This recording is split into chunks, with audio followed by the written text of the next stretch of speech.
श्रीपाद जी, आपके ऊपर बहुत ही ज्यादा गंदा तंत्र बाधा का प्रयोग है।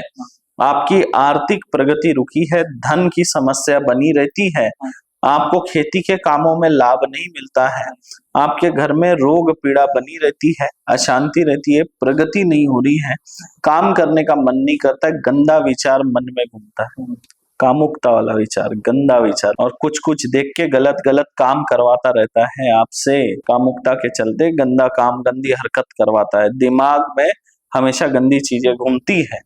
दारिद्रता के चलते अकेलेपन वाली स्थिति बनी है। पूर्व में विवाह हुआ था, टूट गया, उसके बाद अब विवाह नहीं जुड़ पा रहा है। आपके माताजी के ऊपर तंत्र बाधा था, वो अकाल मृत्यु का कारण बना, तथा पिता के ऊपर पागल बनाने वाला तंत्र है। दिमाग घुमा रहता है, सनक जाते हैं, कुछ भी बोल देते हैं, बनती नहीं है किसी से। भाई का भी जो है विवाह के ऊपर ही प्रभाव पड़ा, पत्नी से अलग होने वाली स्थिति बनी, अलग हो गया, पर उसको एक ये भी चक्कर लग गया है। आपका जो भाई है, भट्टी वाला चक्कर है उसके ऊपर, समझ गए? पीता था, पत्नी को मारता था, गाली देता था, इस वजह से पत्नी अलग।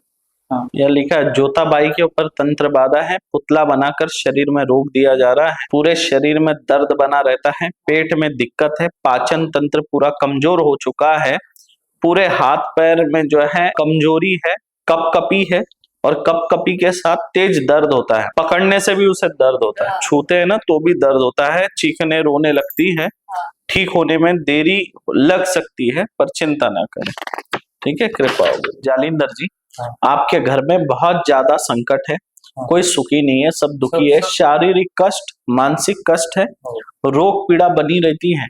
आपके माता के ऊपर बहुत खतरनाक तंत्र प्रयोग हुआ था, तंत्र के चलते आपके भाई बहनों में से, मतलब आपके माता को जो है टोटल 18 बच्चे हुए थे, बराबर है? 18 में से 14 बच्चों की मृत्यु हो गई, वे मृत्यु को प्राप्त हुए।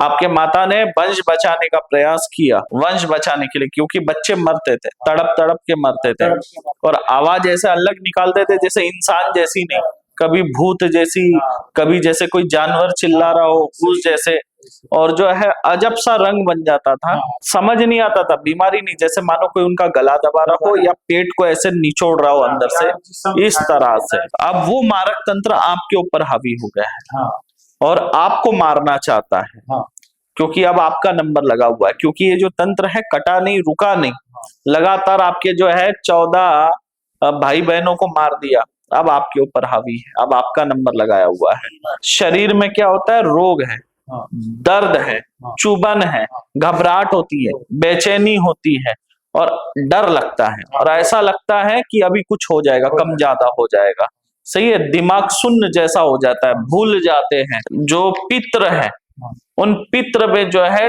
कुल 17 पित्र है जो कि प्रेत बन चुके हैं, 17 लोग, और 17 में से तो 14 आपके ही भाई बहन है, समझो 14, और 3 अलग है, बुजुर्ग है। वो जो मेरी एक दादी गुजर गई थी, टोटल 3 लोग है, बुजुर्ग है। अब ये सबको परेशान कर रहा है, घर में भूत प्रेत घूमते हैं, कला क्लेश, मतलब मन मुटाव होना, बहस हो जाना, लड़ाई झगड़ा हो जाना, धन नहीं टिकता है, प्रगति नहीं हो रही है, दर्द रोग शरीर में बना रहता है, चर्बी की गांठें शरीर में बन रही है, शरीर में ऐसे रेंगता रहता है, गोल गोल घूमता है, तथा सांप की तरह सपने आते हैं। एक चुड़ैल दिखती है जिसकी लंबे लंबे दांत है, पतली सी कमर है, पतली सी है, सुंदर है, बस उसके दांत लंबे लंबे हैं, समझ गए? देखा था उसको सपने में, तो मैं पेशाब कर दिया था। हाँ